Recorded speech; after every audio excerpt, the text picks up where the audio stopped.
ঝিনাইদহ ৩ আসনের সার্বিক উন্নয়ন ভাবনা তুলে ধরে সংবাদ সম্মেলন করেছেন ব্যারিস্টার মোহাম্মদ রুহুল কুদ্দুস কাজল।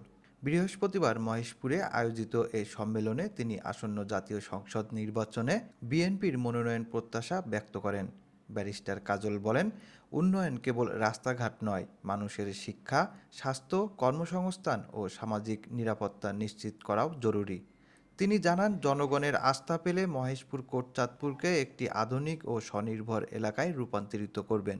ব্যারিস্টার কাজল বর্তমানে বাংলাদেশ সুপ্রিম কোর্টের সিনিয়র আইনজীবী ও বার কাউন্সিলরের এক্সিকিউটিভ কমিটির চেয়ারম্যান। তিনি ছাত্র জীবন থেকেই বিএনপির রাজনীতির সঙ্গে যুক্ত থেকে বিভিন্ন গুরুত্বপূর্ণ দায়িত্ব পালন করেছেন। তিনি বলেন, মহেশপুর কোটচাঁদপুরকে আগামী প্রজন্মের জন্য একটি মডেল এলাকায় গড়ে তুলতে চায়। এজন্য সাংবাদিক সমাজসহ সবার সহযোগিতা প্রয়োজন।